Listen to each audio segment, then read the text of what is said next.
सब क्लियर है? चलिए बच्चों, तो आज हम स्टार्ट करने वाले हैं second session of chapter that is work, power and energy. Okay, चलिए तो बच्चों आज अपना टॉपिक क्या रहेगा? So basically today we will learn about work done by, that is work done by variable forces. Variable forces and हम energy के बारे में बात करेंगे। ठीक है बच्चों, यहाँ तक किसी का कोई भी डाउट, कोई भी क्वेश्चन लास्ट सेशन तक? ओके एंड बच्चों चलो ठीक है, हम बात करते हैं। अगर आपको याद हो तो हमने लास्ट टाइम एक फॉर्मूला किया था। फॉर एग्जांपल, अगर मान लो कोई ऑब्जेक्ट है,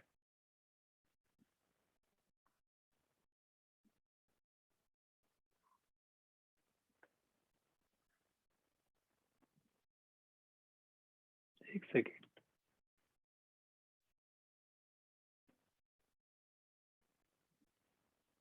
सबको मेरी आवाज साफ आ रही है क्या? Yes sir. Okay yes sir.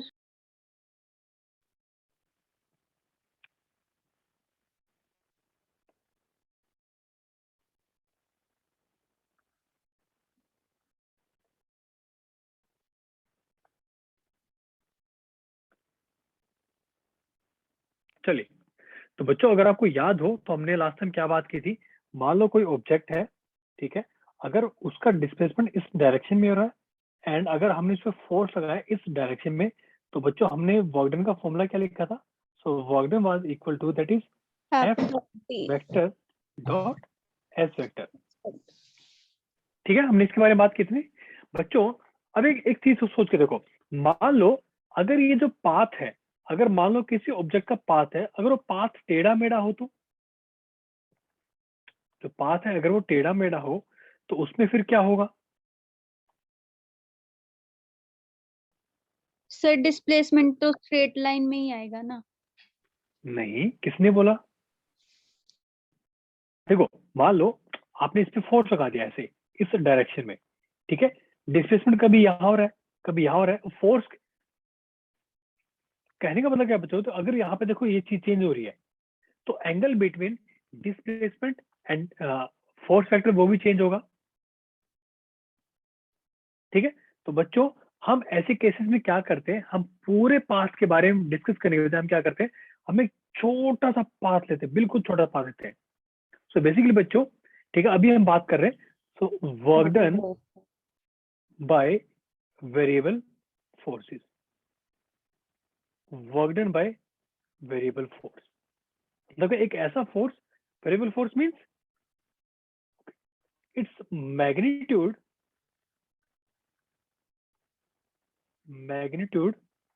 और डायरेक्शन keeps changing,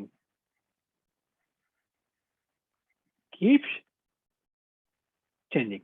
ठीक है, तो बच्चों ऐसे केस में क्या करते हैं, हम एक छोटा सा डिस्प्लेसमेंट लेते हैं, बहुत ही छोटा सा डिस्प्लेसमेंट लेते हैं बच्चों।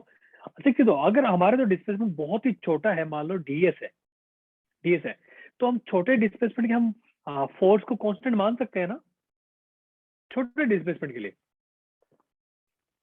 तो हाँ जी सर। अगर देखो छोटा सा डिस्प्लेसमेंट अगर किया है उस फोर्स ने, तो हम क्या लिख सकते हैं, स्मॉल वर्क डन होगा उस पे, that is equal to force vector dot DS vector.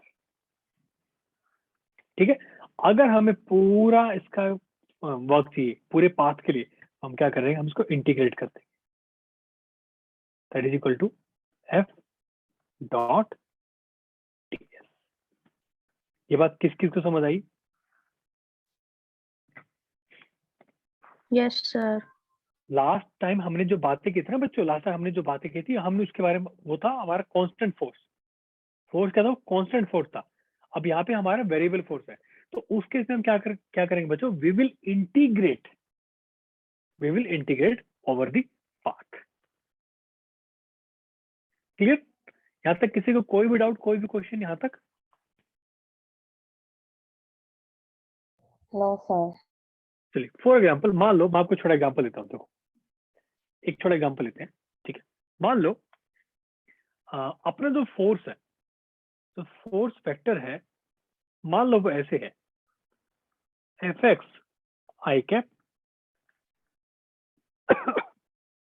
Sorry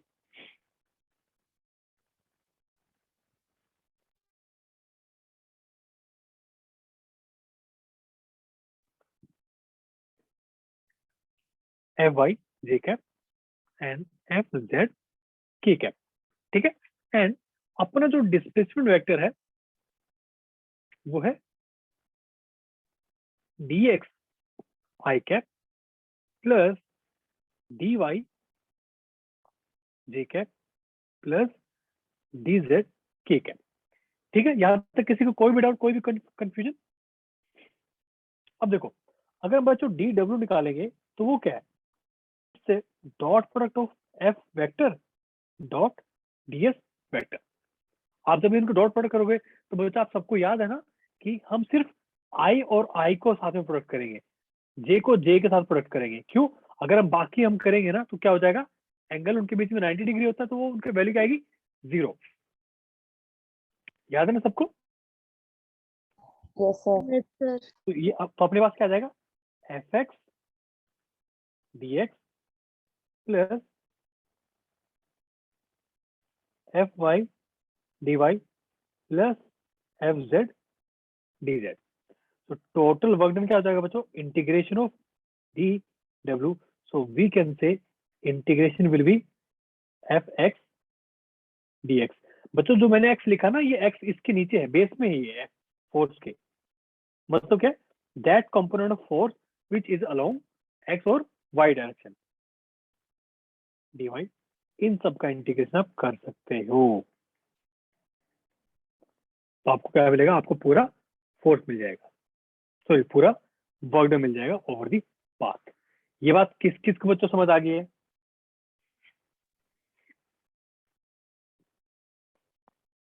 किसी को डाउट, किसी को कोई भी question, you can ask me any time.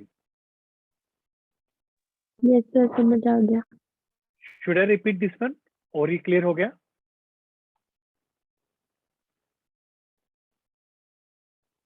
चलिए फिर आगे चलते हैं, अच्छी बात अगर क्लियर है तो। ठीक है बच्चों, तो वही है वर्क डन क्या है। तो a force is said to be variable force when its magnitude direction और बोथ चेंजेस। ठीक है, यहाँ पे एक छोटा सा हमने पाथ दिखा रखा है, ए से बी के बीच में आप देख सकते हो, angle between force vector and displacement vector it's keep changing. ठीक है, आगे चले। तो बच्चों आगे जब भी हम फोर्स, जब भी अपने पास वेरिएबल फोर्स होगा और अगर हमें वर्क डन निकालना है, हम क्या करेंगे, उसका हम इंटीग्रेशन कर देंगे। ठीक है, चलिए। एंड सेकंड थिंग, देखो हमारे पास यही फॉर्मूला भी हमें मिला था ना, ठीक है। एंड आप उनकी लिमिट्स पुट कर सकते हो, from x1 to x2, from y1 to y2 and from z1 to z2।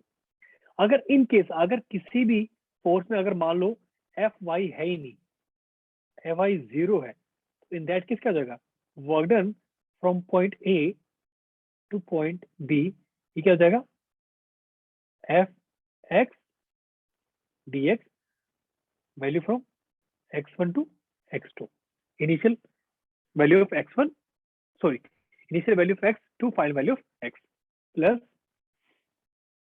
y1 y2 fy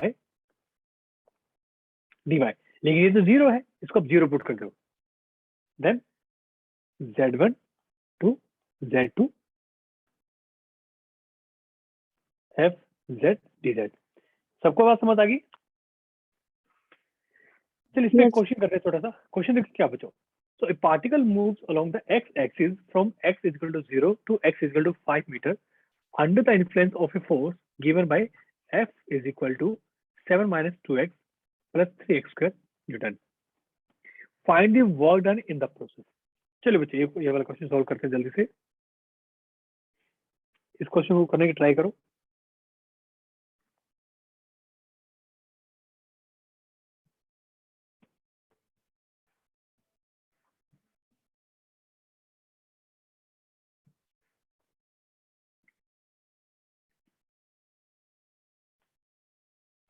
अगर आप यहाँ पे फोकस करोगे तो बच्चों हमें यहाँ पे क्या दे रखा है उन्होंने, हमें क्या दे रखा है, force is equal to 7 minus 2x plus 3x square. अगर आप इसको वेक्टर फॉर्म में लिखोगे तो आप इसको ऐसे लिख सकते हो, I cap plus 0 J cap and plus 0 K cap. आया समझ में?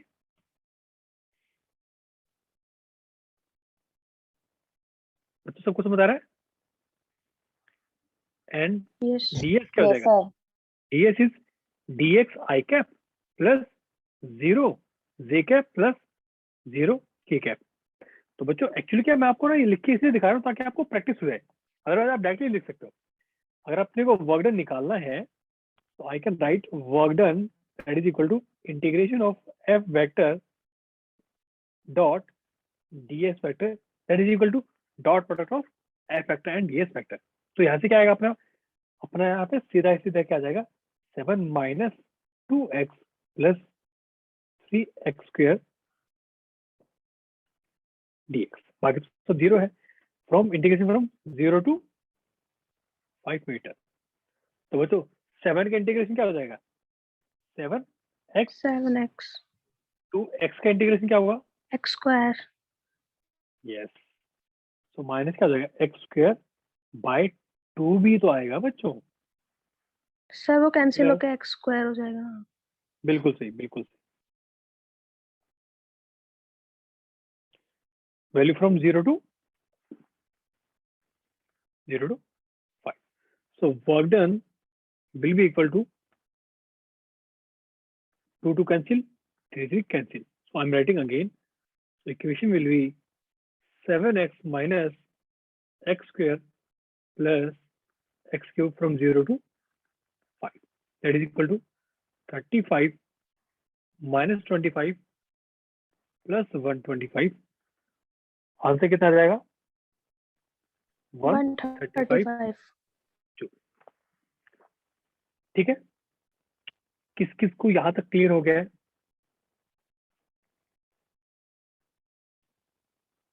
कोई डाउट यहाँ तक, कोई भी क्वेश्चन? No sir. आगे चले। Yes sir.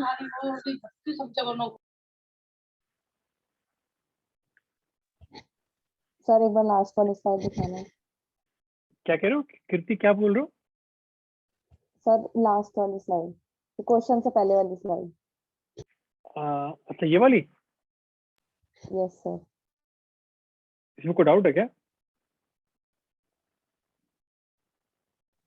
नो सर, हो गया, आगे पढ़ाना। चलिए, okay. Now next topic is work done by spring force. Work done by spring force. देखो बच्चों, अगर आपको याद हो लास्ट टाइम हमने क्या किया था, so force that is exerted by spring that is given by k minus kx. so where minus क्या है, इट्स शोइंग ओनली डायरेक्शन, ये सिर्फ डायरेक्शन शो करने के लिए। ठीक है, मान लो फॉर एग्जांपल हमने क्या किया, हमने एक स्प्रिंग लिया, ठीक है, तो वो क्या है अभी नेचुरल स्टेट में। हमने क्या किया, इसको हमने थोड़ा सा इलोंगेट कर दिया, ठीक है, कितने से, एक्सेस को हमने इलोंगेट कर दिया, या आप इसको कंप्रेस भी कर सकते हो।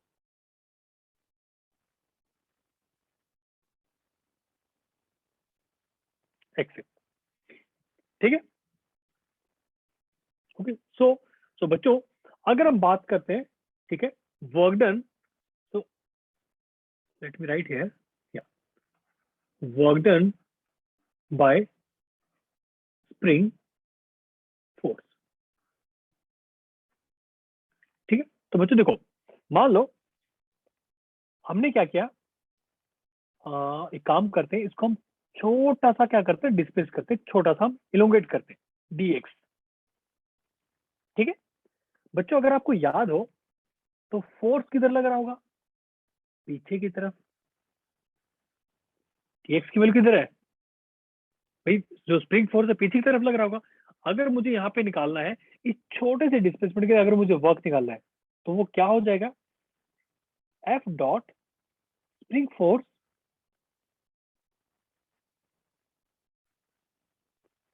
Means spring force vector dot dx vector. यहाँ तक किस किस को समझ आया? Yes sir. मैं यहाँ पे आपको डायरेक्शन शो कर देता हूँ। हमने जो बच्चों इसको हमने थोड़ा सा इलोंगेट किया है। हमने क्या किया, इसको इलोंगेट किया है इस डायरेक्शन dx से, ठीक है। तो बच्चों dw is equal to spring force कितना है, kx dx into cos 180 degree. ये बात किस किस को समझ आ गई? यस सर, यस आगे। सर। किसी को डाउट यहाँ पे? क्यों? क्योंकि बच्चों देखो हम क्या कर रहे हैं, हम बात किसकी कर रहे हैं, वर्क। आपको मैंने लास्ट टाइम में समझाया था, मैंने लास्ट क्लास में, कि हम ये देख रहे हैं कि वर्क किया किसने है। भाई अगर मान लो इसको कोई बाहर की तरफ खींच रहा है, स्प्रिंग अंदर लग रहा है, बाहर जो हमने कोई एक्सटर्नल फोर्स लगाया, let me right here, late me show for example it's F external, ठीक है। तो देखो डिस्प्लेसमेंट बाहर की तरफ हो रही है। अब बात ये चले कि स्प्रिंग फोर्स कितना काम कर रहा है, तो अपना dw कितना आ जाएगा, so dw is equal to minus of kx dx. Okay, now let's suppose I'm writing here initial displacement was xi and final is xf. So ये क्या आ जाएगा, minus of k x square by 2 xi xf. So बच्चों total work done by spring force is equal to minus of k by 2 x final square minus x initial square. किस किस को समझ आएगा बच्चों ये?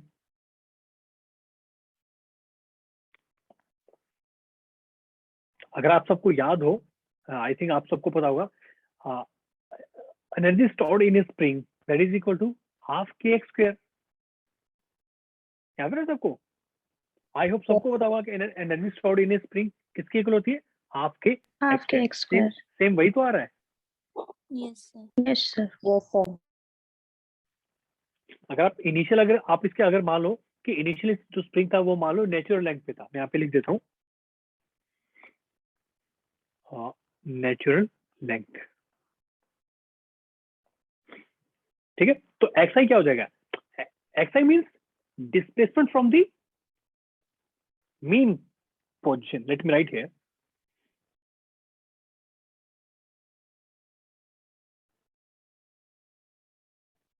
मीन पोजिशन, ठीक है। सो एक्स आई क्या है, displacement from the initial mean position, and x F क्या है, final displacement of the spring from the mean position, ठीक है। अगर मान लो कोई आपसे ही पूछ ले कि बच्चों work done by external force कितना है, work done by external force कितना है, बच्चों ध्यान रखना जब भी हम ऐसे कोई भी क्वेश्चन करते हैं वहां पे हम ये मान के चलते हैं कि ये जो फोर्स है और ये जो फोर्स है कि एक्स, ये दोनों इक्वल है। हम क्या मान के चलते हैं, ये जो इलोंगेशन हो रही है ना, ये इलोंगेशन बहुत ही आराम से हो रही है। तो उस केस में हम क्या लिखते हैं, F external is equal to minus of K X, ठीक है। या फिर आप ये बोल सकते हो, फाइनली क्या आ जाएगा, F external is equal to K X. तो उस केस में क्या हो जाएगा, therefore work done by external force will be equal to negative of work done by F, which implies work done by external force will be equal to k by 2 x f square minus x I square. I hope सबको clear आ गया, सबको समझ आ गया होगा। किसी को कोई भी डाउट, कोई भी शंका, आप you can ask me any kind of question. Sir ये एक्सटर्नल वाला नेगेटिव ऑफ WFS कैसे हुआ है? क्योंकि बच्चों देखो क्या एक्चुअली डिस्प्लेसमेंट कौन कर रहा है, एक्चुअली अगर जब आप उसको स्ट्रेच कर रहे हो तो एक्चुअली वर्क तो एफ एक्सटर्नल कर रहा है ना। मेरी बात सबको समझ आ रही है? हाँ जी सर, ओके आ गया। भाई हमने इसको ऐसा खींचा और वो ऐसे खींच रहा है। आप अगर पूछोगे अच्छा ऐसा है तो ये बताओ स्प्रिंग कितना फोर्स कर रहा है। अरे स्प्रिंग तो नेगेटिव फोर्स कर, सॉरी स्प्रिंग तो नेगेटिव वर्क कर रहा है। क्यों? डिस्प्लेसमेंट कहीं जा रही है, भाई साहब कहीं खुद जा रहे हैं, समझ लो। इसलिए बच्चों work done by F external will be equal to negative of the work done by spring force. बच्चों सबको सब क्लियर है यहाँ तक? किसी का कोई भी डाउट, कोई भी क्वेश्चन? No sir. चलिए फिर आगे चलते हैं। चलिए थोड़ा क्वेश्चन करते हैं। क्वेश्चन देखो क्या बच्चों, spring has spring constant of K that is 200 newton per metre. How much work will be done by spring? How much work will be done by spring to stretch the spring from 10 centimeter from equilibrium and from 10 centimeter to 20 centimeter from equilibrium। बताओ उसका क्या answer आएगा?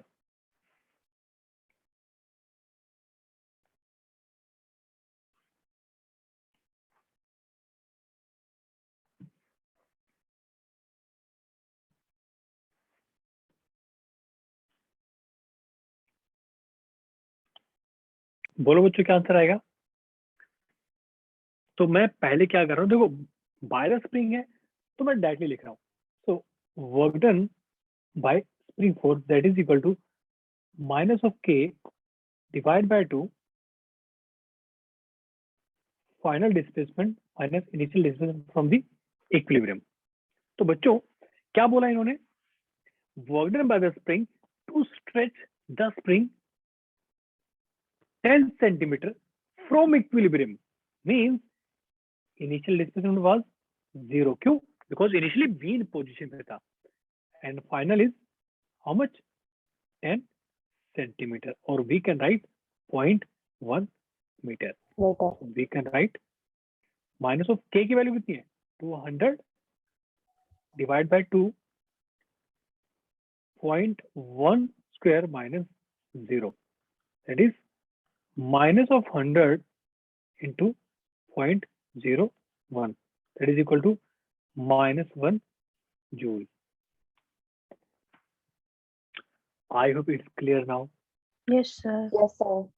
तो ना अगर आप equilibrium position से अगर आप स्प्रिंग को स्ट्रेच कर रहे हो, भाई ठीक है हमने एक्सटर्नल फोर्स लगा के उसको स्ट्रेच तो कर लिया, बट एक्चुअली स्प्रिंग क्या कर रहा है? उसको वापस खींच के ट्राई कर रहा है कम करने की।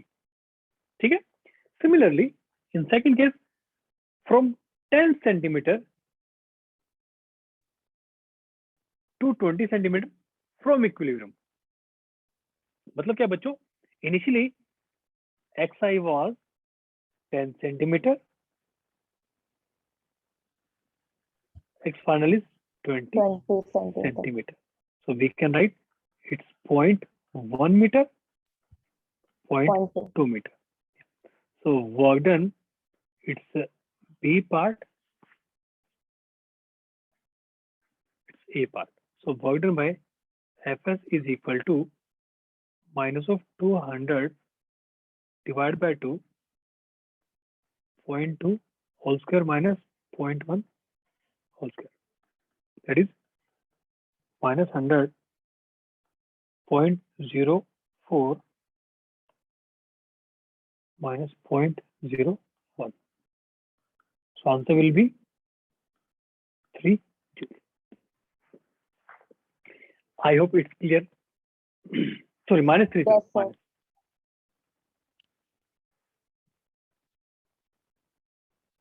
Clear? आगे चले हम? Yes, sir. चलिए बच्चों. Similarly, so far we got to know that work done by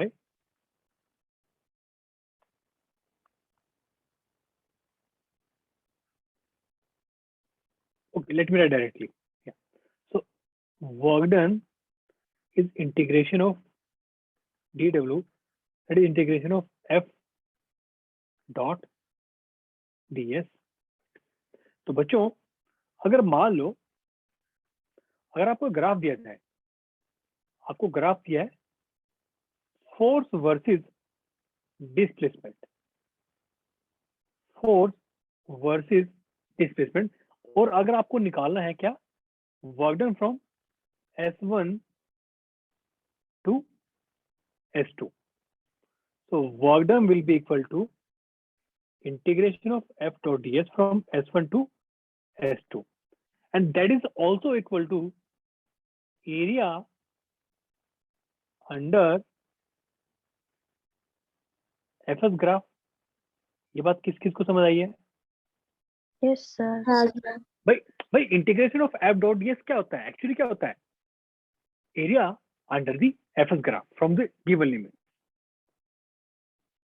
Clear? So by using this method we can also find, in case अगर किसी क्वेश्चन में अगर आपको सिर्फ ग्राफ गिवन हो, so you can find the area under that graph and you can find the final work done by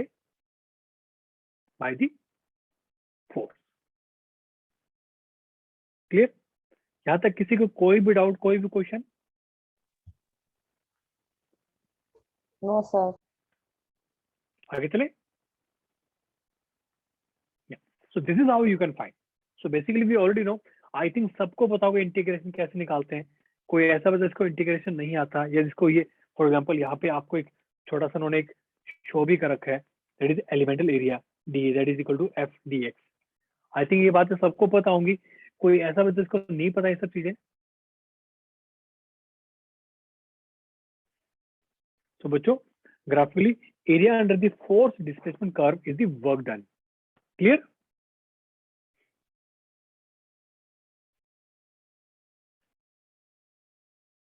बच्चों आगे चले, यहाँ तक कोई डाउट किसी को?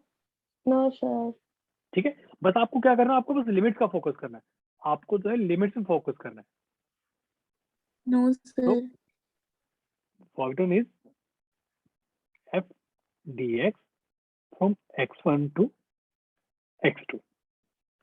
ठीक है, so let me try. Let me give one question. Yeah.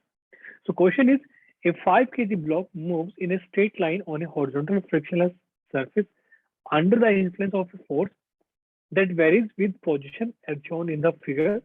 Find the work done by this force as the block moves from origin to 8 meters. From origin to 8 meters. Option A, option B, C, and D. Let's try this question.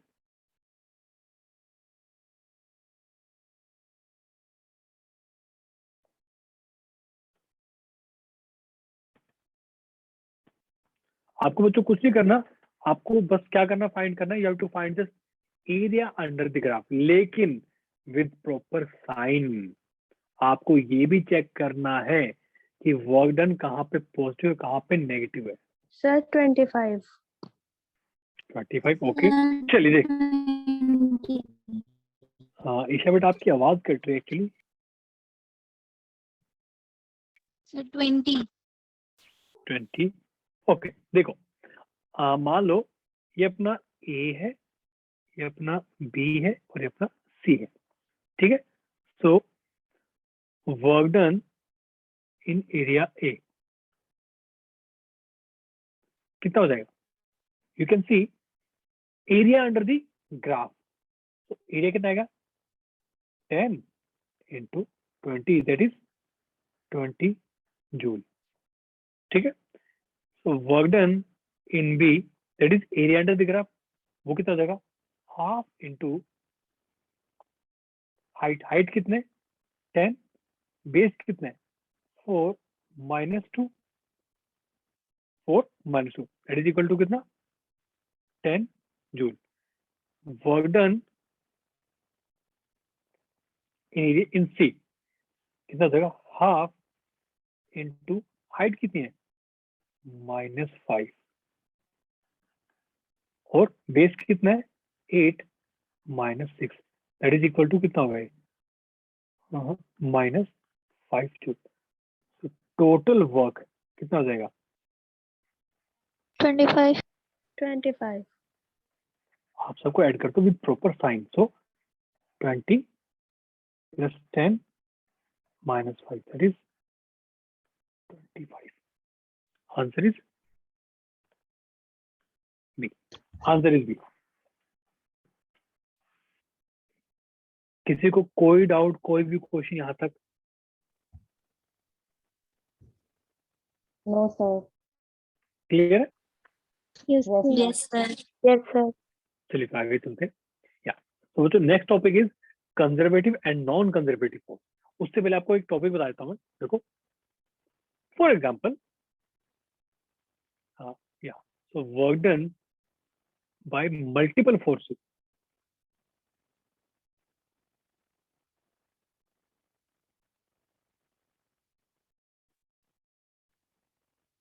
देखो, for example, अगर मान लो ये कोई मास है m, इस पे आपने एक फोर्स लगा रखा है F1, एक आपने ऐसे लगा रखा है F2, एक इधर लग रहा है F3, F4।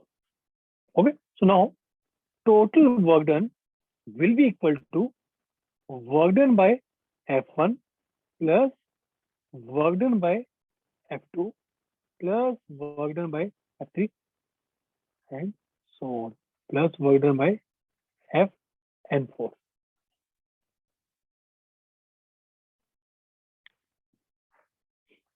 Clear? Yes, sir. किसी को डाउट, कोई भी शंका यहाँ तक? तो बच्चों, अगर मल्टीपल फोर्स अगर काम कर रहे हो ना, अगर multiple force if they are acting on an object and you need to find the total work done. अगर किसी क्वेश्चन में बोल रखा कि टोटल वर्क निकालो कि टोटल वर्क कितना हुआ, then you have to find work done by all the forces and then you have to add them Sir, with their इसमें sign. डायरेक्शन भी लेनी होगी ना? बच्चे ऑब्वियसली वर्क डन जैसे आप निकालते हो, आप फॉर एग्जांपल मान लो कोई फोर्स एक यहाँ लग रहा है Fn, ठीक है? अगर मान लो डिस्प्लेसमेंट कितनी है, मान लो डिस्प्लेसमेंट है S वेक्टर, ठीक है? Now let's suppose you are finding, wait let me show you. मान लो ये डिस्प्लेसमेंट, मान लो ये S वेक्टर है, ये एंगल क्या है? थीटा है। तो आप क्या करोगे? तो वर्क डन बाय Fn ये किसके इक्वल हो जाएगा? सेम वही technique, Fn vector dot S vector. आप सारे ऐसे निकालोगे, आप इनको फिर क्या कर दोगे? ऐड कर दो। Okay, sir. Okay. Clear? Yes. I hope it's clear now. चलिए, नाउ नेक्स्ट टॉपिक क्या बच्चों? Conservative and non conservative force. देखो बच्चों, एक्चुअली होता क्या ना, सो इस चैप्टर में है, मतलब मोस्ट ऑफ द टाइम आप जब भी हम डील करने वाले, मतलब फोर्स में जब भी हम बात करें फोर्स के बारे में, so basically force they are categorized into two you can say two types. First is conservative, second is non conservative. For example, let me give one example. अगर आपको याद हो तो हमने क्या किया था बच्चों? हमने यहाँ पे वर्क डन बाय mg निकाला था, और अगर मान लो ये हाइट कितनी है? h है, सो वर्क डन कितना आया था? mgh, and that was independent of path. याद है सबको? भूल गए? Yes, sir. अगर आप किसी ऑब्जेक्ट को यहाँ से यहाँ पे लेके आ रहे हो, या तो बैक से नीचे लेके आ रहे हो, या आप इसको इस पाथ की तरह से लेके आ रहे हो, ठीक है? सो बच्चों, if work done by any force, if its value is independent of the path, or we can say work done by any force depends on the initial and final position of the object. In that case, we can say that force is called conservative force. किसको मेरी बात समझ आई? Sir आ गया। कहने का मतलब क्या है? फॉर एग्जाम्पल, मान लो ये A पॉइंट है और ये B पॉइंट है। अब मान लो किसी ऑब्जेक्ट को यहां से B पॉइंट पे लेके जाना है, it's initial position and it's final position. आप तो इसको ऐसे लेके जाओ, ऐसे करके लेके जाओ, ऐसे ले जाओ, ऐसे ले जाओ। तो work done bye in all the cases, for example let me right here,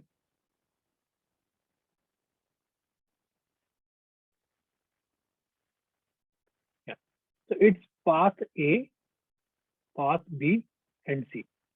So work done for path A, work done for path B, work done for path C. If all are equal, that means force is conservative.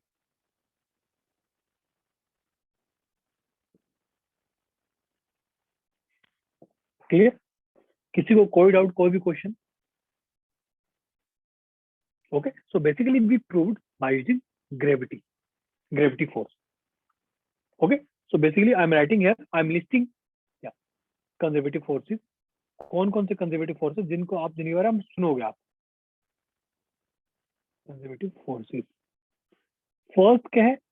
Gravity force, mg.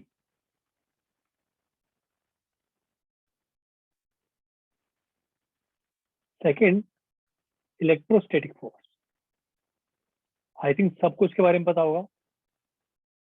Yes, sir. Third magnetic force.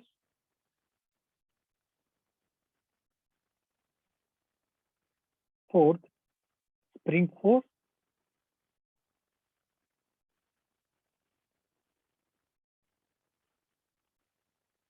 And fifth central force. Clear?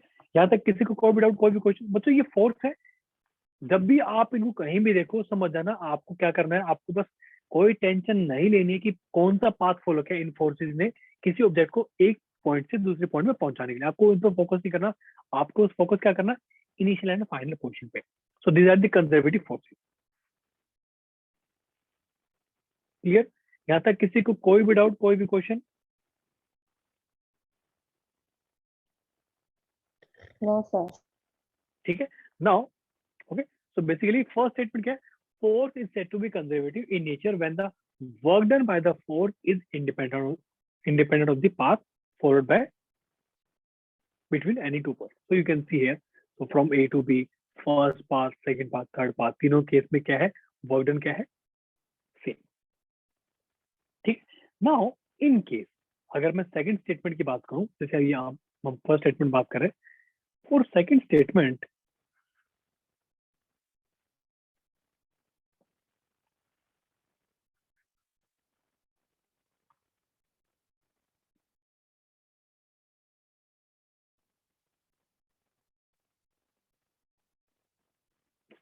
second, that is, अच्छा सोचो, मान लो एक object यहां से गया और वापस घूम के ही आ गया.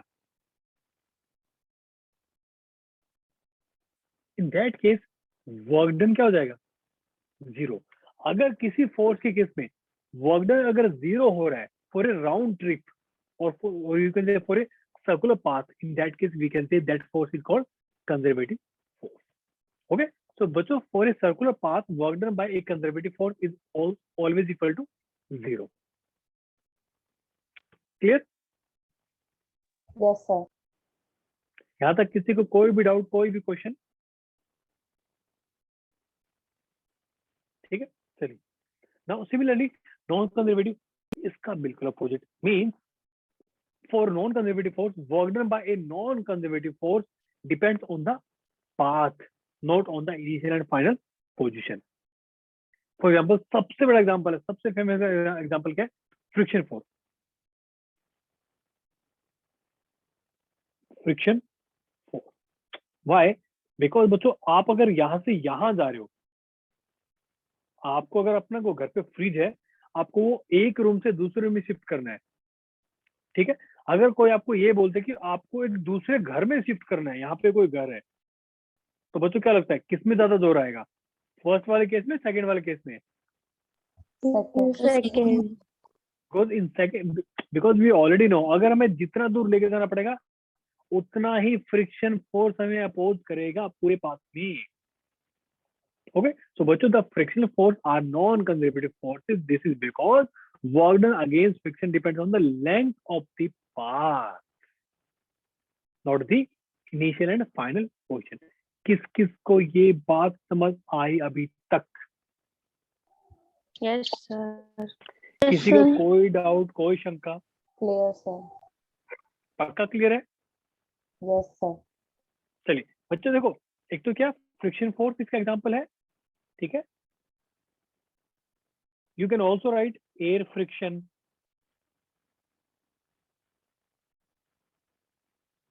And viscous force. Viscous basically, viscous जो फोर्स होता है ना, ये बेसिकली हम लिक्विड में डील करते हैं।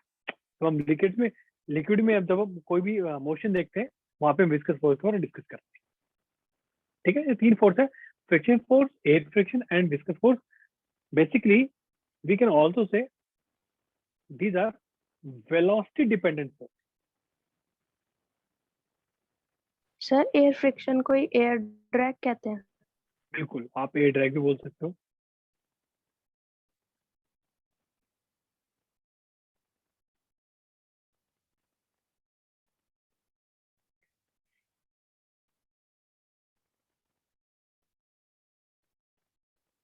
वेलोसिटी डिपेंडेंट फोर्सेस, ठीक है। क्लियर बच्चों, यहाँ तक किसी को कोई डाउट, कोई भी क्वेश्चन यहाँ तक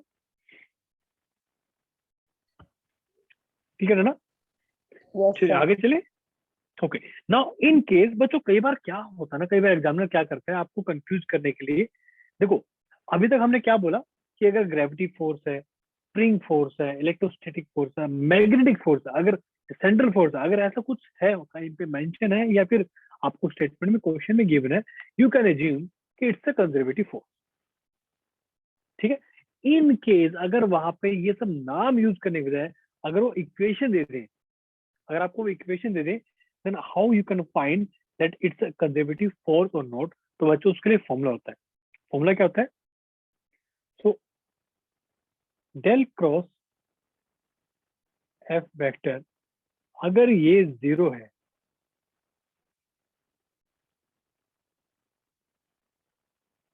देन एफ फोर्स इज ए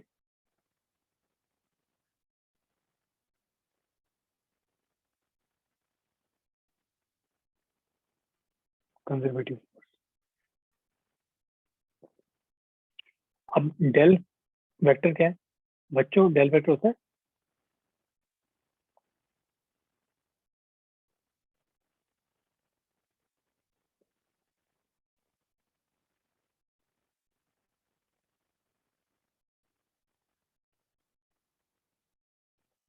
बच्चों, it's a partial differentiation. It's a partial differentiation. किस किस को इसके बारे में पता है? किसी को डाउट है इस चीज के बारे में? कोई ऐसा तो नहीं कि सर ये तो हम फर्स्ट टाइम सुन रहे हैं, कोई ऐसा बच्चा है यहाँ पे? सर थोड़ा थोड़ा। देखो बच्चों, क्या करते हैं ना, देखो पार्शियल डिफरेंशिएशन देखो क्या होता है। फॉर एग्जांपल, मान लो कोई फंक्शन ऐसे है, कोई फंक्शन ऐसे है, ठीक है, that is X square Y. कोई फंक्शन ऐसे है, ठीक है। तो इस टाइप के फंक्शन हम कैसे डिफरेंशिएट करते हैं? हम करते हैं पार्शियल डिफरेंशिएशन। जैसे कि हम क्या करेंगे, अभी हम कर रहे हैं एक्स के रिस्पेक्ट में डिफरेंशिएट। जब बच्चों अगर हम एक्स के रिस्पेक्ट में डिफरेंशिएट करेंगे ना, then we will treat y as constant. तो इसका डिफरेंशिएशन क्या हो जाएगा? 2x y। differentiation of function with respect to y, now we will treat x as constant। तो ये क्या हो जाएगा? x square. किस किस को समझ आई है? यस सर आ गया। ठीक है। तो बच्चों अगर आपको कोई इक्वेशन गिवन है ना, इक्वेशन गिवन है, and you need to check whether it's you can say it's a conservative force or not, in that case we need to check del cross f, ठीक है। एंड देखो ये condition है, ठीक है। सबको ये ओपन करना आता है क्या? कैसे ओपन करते हैं सबको पता है? इसको बोलते हैं कर्ल। बेसिकली इसको क्या बोलते हैं? Curl.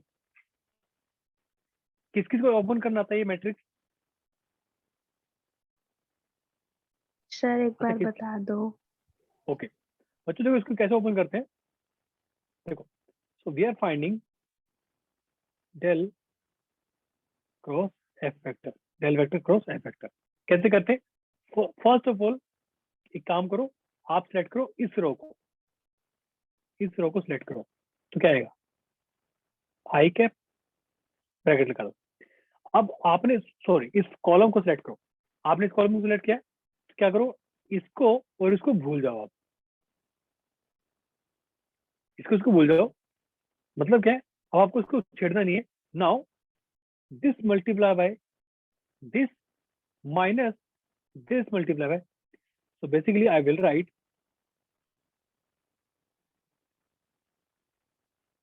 f3 minus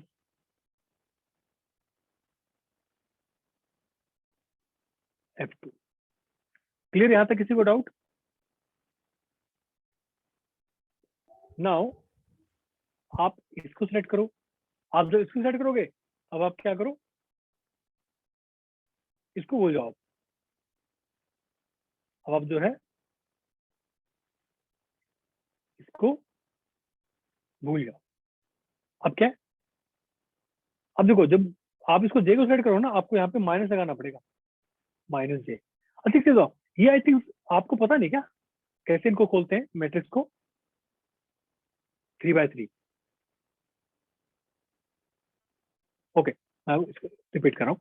so minus जाएगा, देन इसको मल्टीप्लाई करो इससे, minus this multiply bye,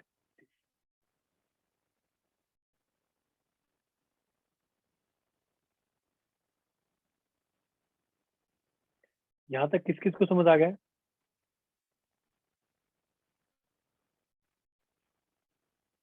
yes sir. Now इसको ओपन करो, आप जब इसको ओपन करोगे तो ये भूल जाओ, ये भूल जाओ। यहाँ पे क्या लिखो, प्लस के। अब क्या है, this multiply by this, basically I am saying it's not direct multiply, हमें यहाँ इसको डिफरेंशिएट तो करना है, बट मैं आपको यहाँ पे डायरेक्टली बता रहा हूँ उसमें।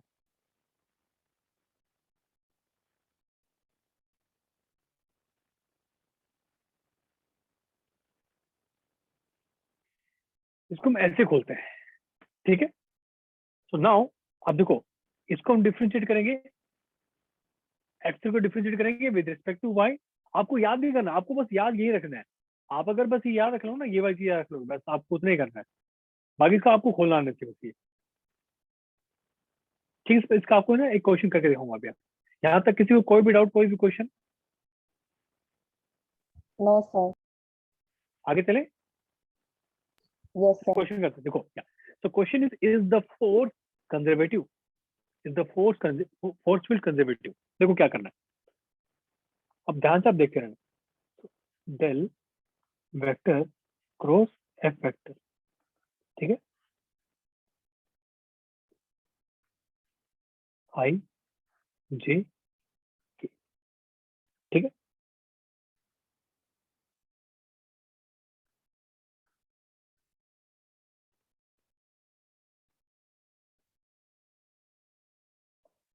अब देखो ये वाला क्या है, 2xy then x square plus 2yz then y square. अब देखो इसको ओपन करेंगे, सो आई, ठीक है, इसको और इसको भूल जाओ, नहीं ये क्या हो जाएगा, वाई स्क्वायर माइनस जेड, इस this multiply by this minus this multiply by this,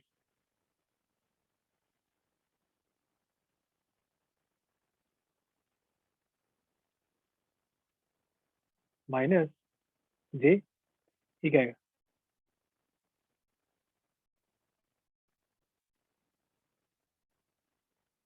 this multiply by this minus this multiply by this.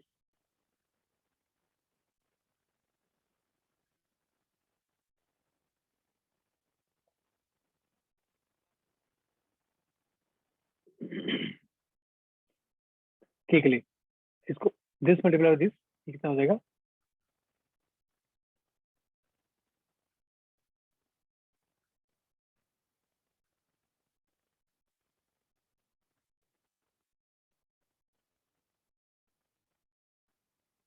किस किस को यहाँ तक समझ आ गया जो मैं लिख रहा हूँ?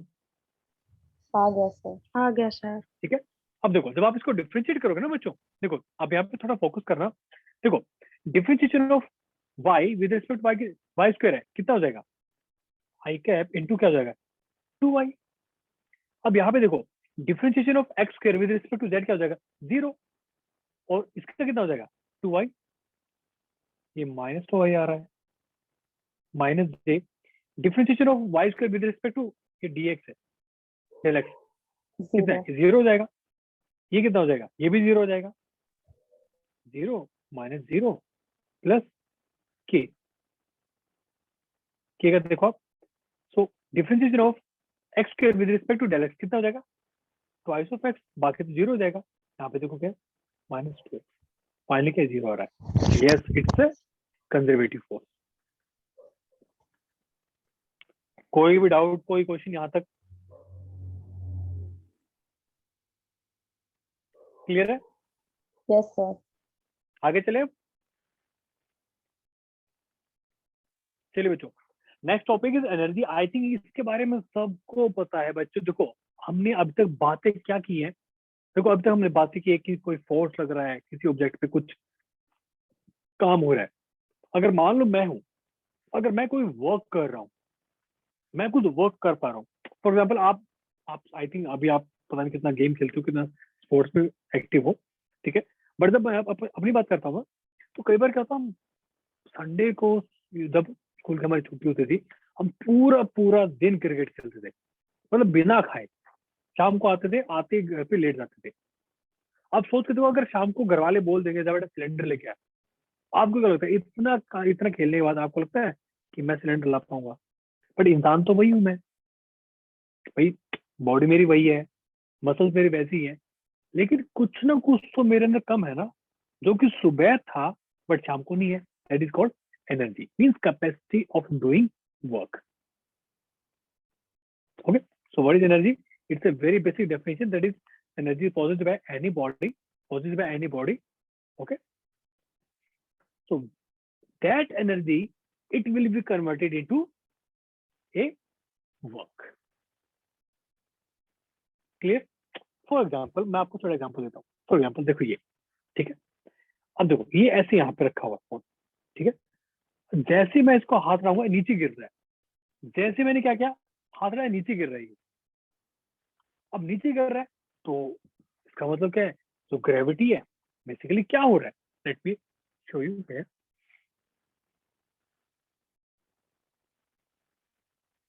एक फुटबॉल है छोटा सा, वो यहाँ पे ऐसे रखा हुआ है। तो जैसे मान लो ये शिफ्ट कर गया, मान लो जैसे इधर मूव करेगा तो ये नीचे गिरेगा, नीचे गिरेगा। जब ये नीचे गिर रहा है बच्चों, तो mg नीचे की तरफ लग रहा है, और बच्चों डिस्प्लेसमेंट क्या है? नीचे की तरफ हो रहा है। बच्चों mg नीचे लग रहा है, फोर्स नीचे लग रहा है, डिस्प्लेसमेंट नीचे हो रहा है, इसका मतलब mg वर्क कर रहा है। अब mg वर्क कर रहा है, इसका मतलब इसके अंदर कुछ ना कुछ तो था वहां पे। ये जो था यहाँ पे ऐसे हमने ऐसे जो रखा था, कुछ तो था ये। मतलब क्या है कि जैसे मैंने हाथ हटाया, इसने मूव करना स्टार्ट कर दिया।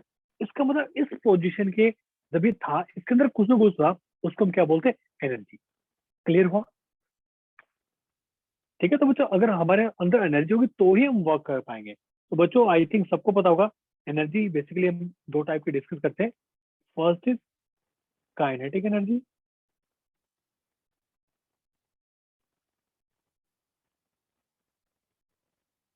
And second is potential energy. यहाँ तक कोई डाउट, कोई क्वेश्चन?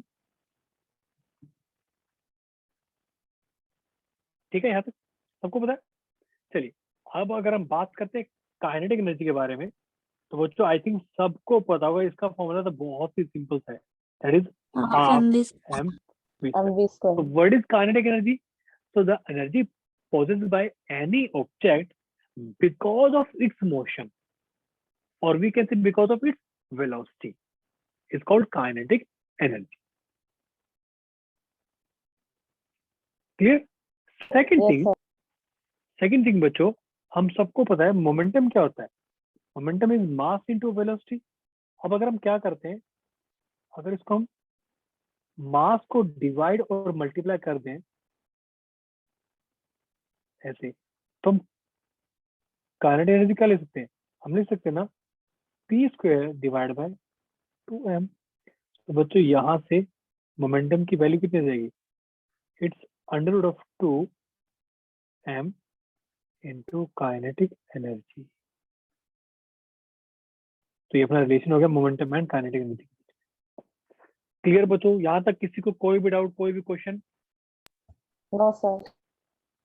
ठीक है, सिमिलरली ये अपना रिलेशन हो जाएगा। ठीक है, सिमिलरली अगर हम बात करते पोटेंशियल एनर्जी के बारे में,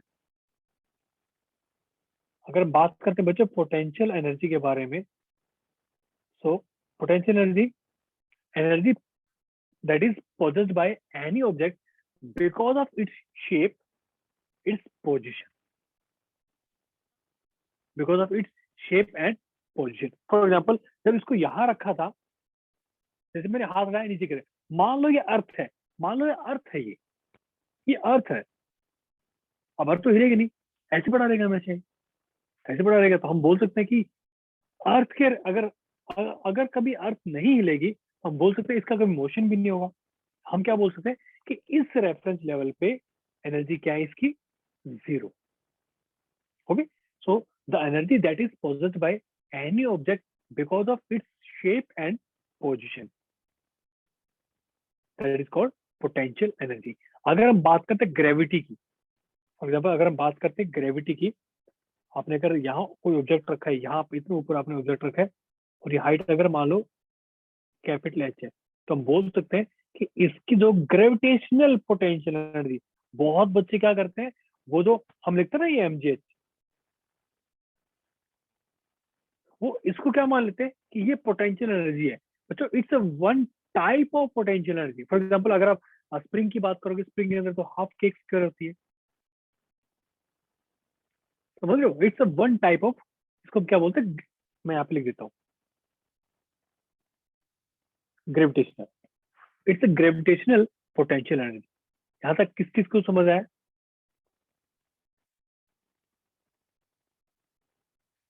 तो यहाँ तक कोई भी क्वेश्चन यहाँ तक समझ आएगा? Yes So sir. basically, yeah, so far we covered types of energy, potential and kinetic. ठीक है, इस पे क्वेश्चन कर लेते हैं। So क्वेश्चन क्या बच्चों, a running man has half the kinetic energy of that of a boy of half of his mass. Basically क्या है, एक बंदा है वो भाग रहा है, उसकी जो काइनेटिक एनर्जी है, एक छोटा बच्चा है जिसका मास उससे हाफ है, उसकी जो पहले वाली काइनेटिक एनर्जी से हाफ है, इसकी जो है इससे हाफ है।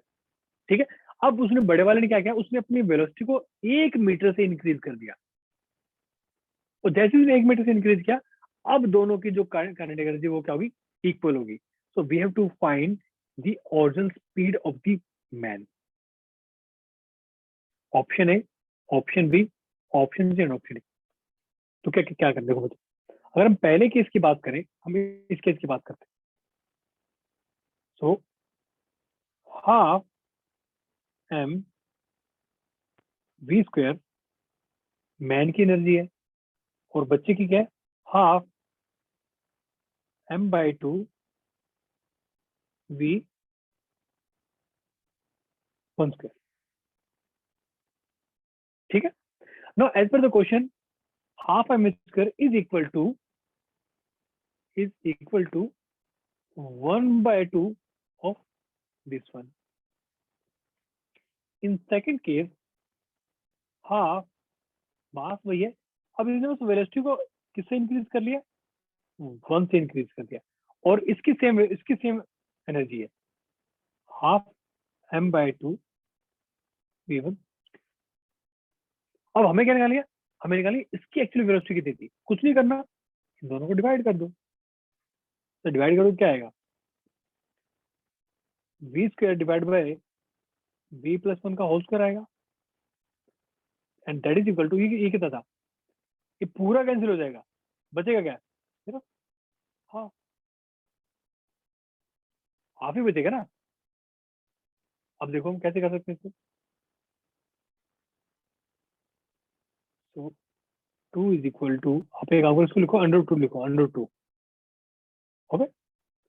हाँ, that is equal to v plus 1 divide by v।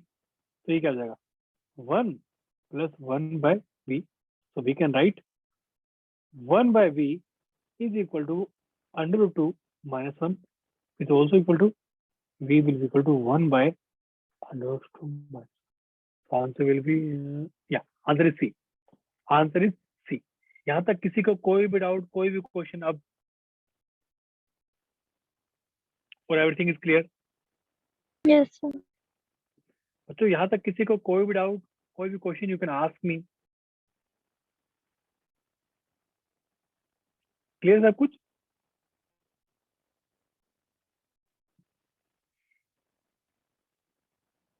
चलिए बच्चों, सो आज की क्लास यहीं पे खत्म है। अगर आप किसी को डाउट है, आप में से कोई भी क्वेश्चन पूछ सकते हो। एंड बच्चों, I have posted the feedback form, so please fill the feedback form on priority basis and you can submit your attendance. Till then, अगर बीच में किसी को कोई क्वेश्चन पूछे, आप मेरे से क्वेश्चन पूछ सकते हो, ठीक है? And after filling the form you can leave the class. Sir एक बार क्वेश्चन I वाली hope- स्लाइड दिखाना। एक second, okay, let me show you. And I hope बच्चों आप सबको चीजें समझ आ रही होंगी फिजिक्स में। ऐसा तो नहीं है कि समझ नहीं आ रहा है, ऐसा कुछ है?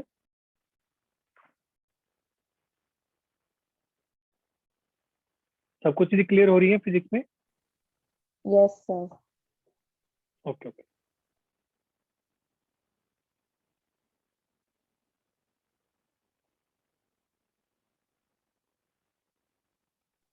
Thank you sir, good night.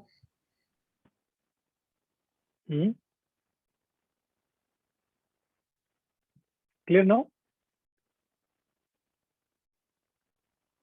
Okay. So guys, after filling the form, you can leave the class.